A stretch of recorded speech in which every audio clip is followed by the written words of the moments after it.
Welcome. We're here with Hire Well Talent Insights. We're here to help you figure out how to interview better, in particular on the concepts of grit and growth mindset. I'm Michelle Mehlis, and I'm a senior recruiter on our managing on-demand teams, both embedding sometimes at companies doing internal recruiter work, and then also working on the agency side where when companies are scaling up, helping them be able to do that. Often with tech roles, but really across the whole business line. And I'm excited to be here and talk about this topic that is really one that I've been very passionate about for at least a decade. Yeah, I'm excited as well, Michelle. My name's Matt Mulcahy. I'm also a senior recruiter in HireWell's managed recruiting practice, focused mainly on technology roles. And I bring about 6 years of experience both in HR as well as corporate or internal recruiting, and then now on the external and agency side of recruiting here at HireWell. So we're really excited to talk to you about how to interview and hire for grit and growth mindset. And we'll start off by just going through some high-level definitions. So Angela Duckworth is a major proponent of the concept of grit, and she wrote a book called Grit, The Power of Passion and Perseverance.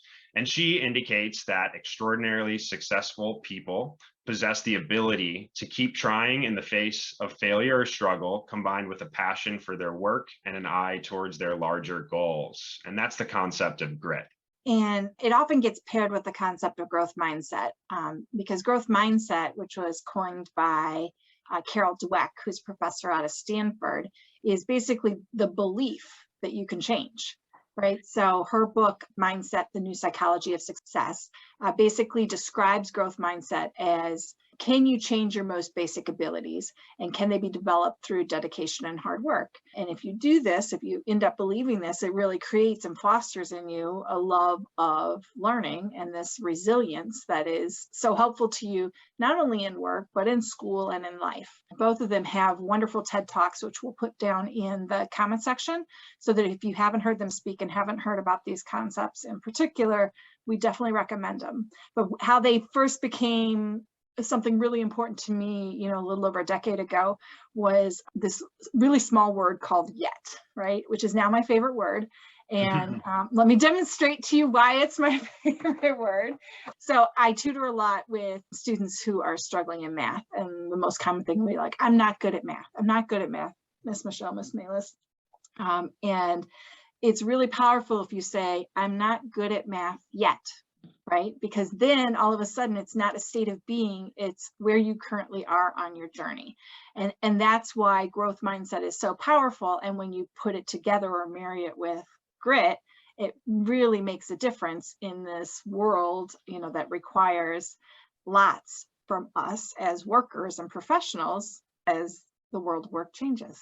Yeah. So if you hadn't heard of grit or growth mindset before this talk, I'm sure you know about it, maybe with some alternative definitions. So companies and hiring managers, whether they know it or not, they're hiring all the time for grit and growth mindset, even if they're not totally conscious or aware of it. So our goal today is to help you become more intentional for hiring for this mindset and behavior pattern. And I think that really you're saying I'm hiring for it. Well, let's throw out some of the other words or things, definitions that sometimes come up that aren't exact synonyms, but certainly come into play with this.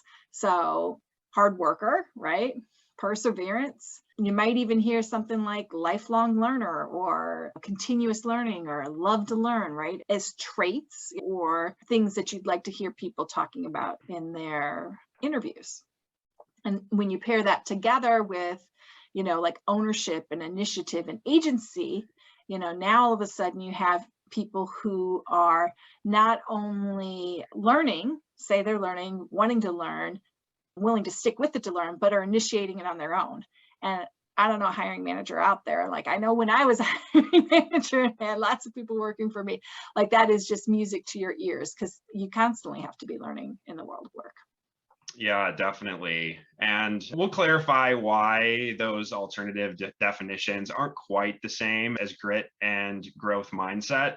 And one of those is that grit and growth mindset require people to be creative, to change the methods and how they work, especially in their initial efforts when they aren't successful in creating the desired results or impact. So people that show grit and growth mindset in their work are more intentional, more purposeful, especially in their efforts, and they're learning. They have to be open and able to change. They want to be more willing to learn something that doesn't come easy, or something that's hard, something that maybe they're not even interested in. We're here to actually talk about hiring, right? As much as this is a topic that I like and talk about all the time across your life, in general, we're here to help you be able to hire people that are going to have more impact on your team and on your business. And really working across industries, across roles and that kind of stuff. I've never met a hiring manager who didn't love, someone to have growth mindset and grit and bring that to work. There are times where I don't know that it was truly like necessary, in terms of what we hired. I've been in charge of hiring for assembly line workers, right? There, the core requirement really was, hey, are you hardworking? You're going to do your whole shift? Are you going to show up on time? Do you have some attention to detail, right, to make sure you do it right? And are you accountable to what you're supposed to do? So you would say, well, maybe you don't need it in all roles. But I would argue that as talent acquisition professionals and hiring managers, as then also with talent development, like how we manage people and provide feedback to those people, what I did notice is when we then went to start promoting those assembly line workers and would choose who's the line leader, like who gets the next promotion, it was always these characteristics that were coming up again. So I would say, let's go ahead and look for it at the beginning and be sure we're fostering it no matter the role, because it is helpful across the board. Yeah, and it's even more important today in 2022 with how the working world has changed, both with remote work as well as technology. So like I said, most of the roles that I recruit for are tech. So I'll take that kind of spin on things today. But there have been studies that have been done recently that say 50% of the workforce is going to need to be reskilled by 2025. And from my point of view, we see new technology and new tools that software developers use change constantly. A couple years ago, whatever was in coding boot camps or the on-demand programming or coding language that was super popular, it's not the same anymore. There's new tools and technologies that are more in demand, and if you don't keep up, you'll fall behind. Yeah. So I think you've kind of figured out here that Matt and I are huge proponents of this, and hopefully we've convinced you to at least think a little more deeply about this and whether you want to evaluate it in the hiring process, especially for professional roles. But we don't want to just leave you with more work. We want to actually help you figure out how to do that work. So why don't we spend a little time now and think about, okay, hey, I'm going to consider hiring for growth mindset and grit. It's going to be one of the things on my rubric to look for. How do I go about doing that, right? Like we just threw out these big concepts. Well, what does that mean in terms of our day-to-day work? Yeah. So we'll start at the highest level, or almost at the first step of the recruiting mindset. And so as a hiring manager or as a recruiter, the first thing that you see for a candidate is either a resume or a LinkedIn profile. So you may be thinking, how do I look for grit or growth mindset on a resume? So we came up with a couple examples. One of them's college sports. Someone that's a competitor, has stuck with it for a long time. Someone who volunteers, is passionate about helping the community that they're passionate about or care for. Also entrepreneurship, anyone that's started a business, especially while they're going to school, or anyone that has a side hustle outside of their normal 9-to-5 job or whatever it is, or maybe working on a passion project where they're learning new technologies. Then also another one, and I'm biased here because I am one, but an Eagle Scout. So that's the highest rank that you can achieve in Boy Scouts. You have to learn a bunch of life skills, earn badges for them, and then organize a 100+ hour community service project. And you do all of that before you turn 18. Yeah. And really, I look at all those and it's like, none of them on the resume, you can't tell very well, right? You know what I mean? Because grit and growth mindset's more about motivation and how you Mhm. behave than accomplishments. But all of the things that Matt's talking about there, clearly took some work and probably took some adaptation and hopefully took some belief that they could change, maybe in some time they could change the world, right? Like depending on what they're volunteering for. When you look at it and you put that lens on of like, hey, how might someone who's coming from a background that's not normally recognized in corporate America, or maybe not recognized as easily in the current systems of hiring, some things you might want to think about that are demonstrating that grit and growth mindset that you want, rather than, hey, this is like a nice accomplishment that clearly took a lot of work.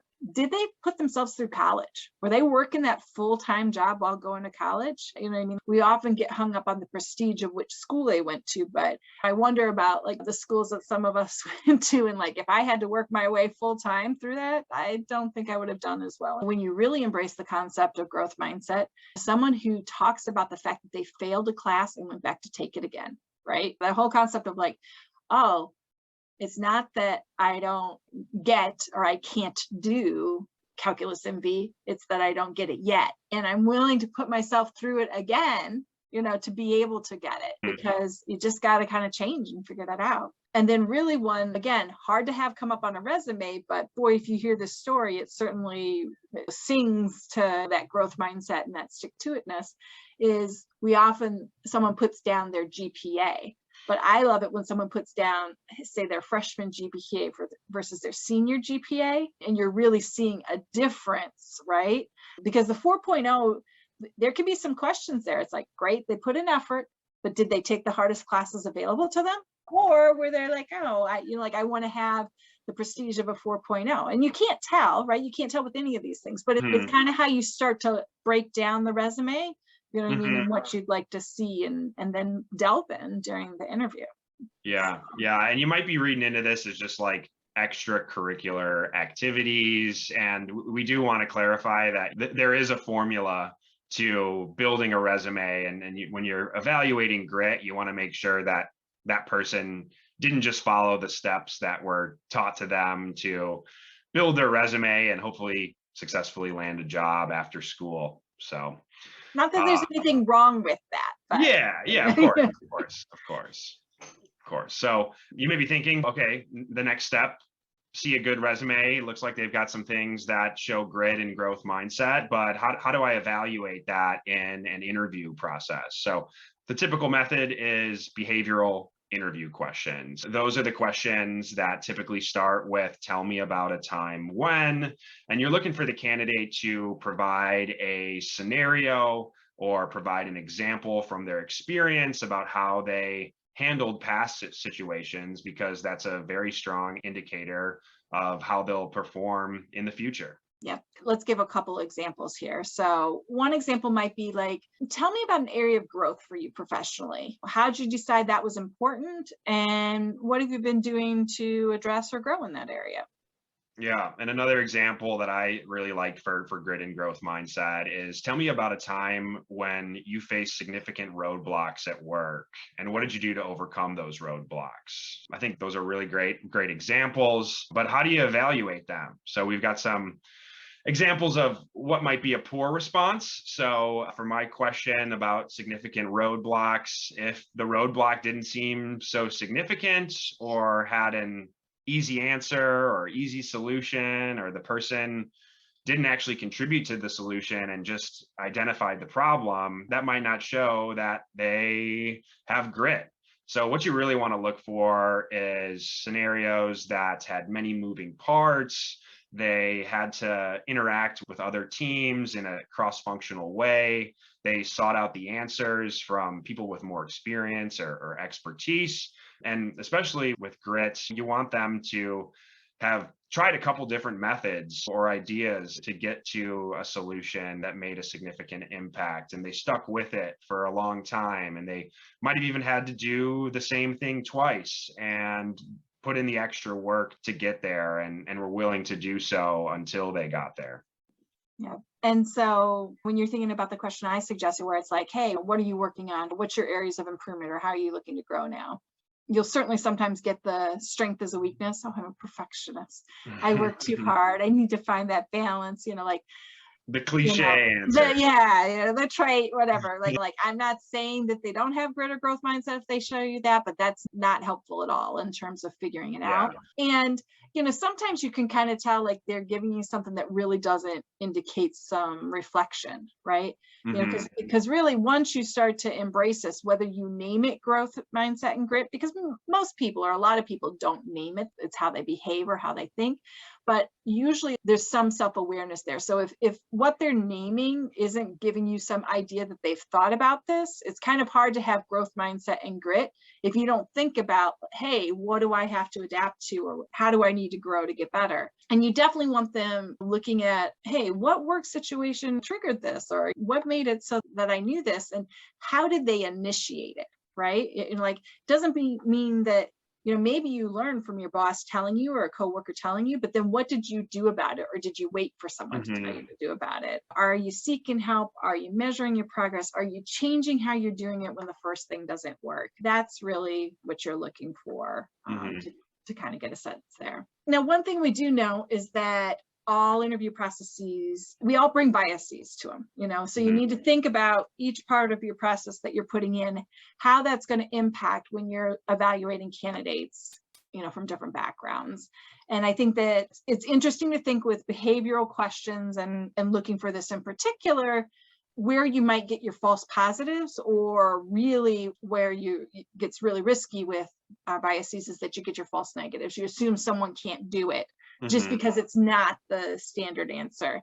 And I think one of the main things with behavioral questions that you have to be very careful of is you get your type A candidates, if you want to call them that, like the over preparers who are like, yeah, they've got it all worked through, and they come through very polished and with great examples because they did that much work. And you're just like, okay, that's great. But that doesn't mean everybody's been on a team of all type A's before. It's exhausting. Right? They've done their Googling and their research of how to effectively answer these behavioral questions, which of course we suggest using the STAR method, which will be a follow-up video to this. But another bias that we noticed is extroverts, which kind of goes hand in hand with these type A candidates, right? They're more comfortable talking to strangers or interviewers in this case, and they'll also might be more comfortable public speaking and presenting and talking confidently about their experience. Yep. And it could be also like, so let's say they're trying to change careers or switch trajectories. Be sure you think about your language of how you ask the question, because if you're requiring them to give an example that's a work example, now you're exclusionary in terms of that. Because one of the things that's so powerful about grit and growth mindset is it's helping you understand that they really will be able to use transferable skills, because they're going to take it and figure out how to use it in the next one. So if you don't give them the chance to talk about some example of where they really demonstrated this outside the professional environment, then they're probably or possibly not able to give you the best example. So think about that with how the question's phrased. Yeah, and I mean, the intent of these structured interviews with behavioral questions is, of course, to be more fair and to ask the same or very similar questions to all candidates. But one thing I've noticed is with new grads or entry-level candidates, you might have to have a different set of questions for them, or use a different language and reframe those so they can speak to different experiences, maybe from a class project or a job that might not necessarily be in the field that they're interviewing for. And the last thing that we noticed as a potential bias here is privilege, socioeconomic status, and education level. So candidates that come from those backgrounds are more likely to have peers and mentors who've prepped them for these types of interviews, and many college programs and grad school programs have professional development courses where they actually teach students how to position themselves successfully and interview well to get jobs. Yeah. So the main things you want to think about then is, like, since we've identified a couple areas where, you know, it's not perfect how we evaluate for. You just want to mitigate, you know, for that. So again, as I said, pay attention to that language of the questions you ask and encourage them and welcome them to give answers that aren't just direct work experiences where they've had the exact same experience and they now have to have this example from their work experience of this. The other thing is thinking about the evaluation criteria. Figure out what you're going to look for in your answers beforehand, and be sure you talk through, you know, the implications of the different types of things you're hearing, because it could be that people from different perspectives hear it different ways. So, you know, listen for that. Yeah, and even consider, you know, telling candidates there's going to be behavioral questions and they're going to be formatted as tell me about a time when, and here's an example of a question that might be asked in the interview process. I've even seen companies where they post an interview guide on their careers page that goes through all of this, or send it out to candidates to really set them up for success in these behavioral interviews, and will definitely be helpful for them so they know what you're looking for. Yeah, I mean, it's not give them the exact question. Yeah, It's helping them know that tell me about a time when type of question is coming, so that they can start to think about some of the accomplishments that they're most proud of, or they feel really demonstrate their skills the best, and they can help be sure they highlight them, because they're really hard to come up with on the spot. So yeah. Well, we hope that we've made you think about how to be more intentional about assessing for grit and growth mindset, and hopefully see how this can benefit you in the hiring process. Yes. So share your favorite behavioral interview questions, the ones you think that would be good for evaluating grit and growth mindset, down in the comments. And we'd love to hear from you if you have any follow-up thoughts. Thanks. Thank you.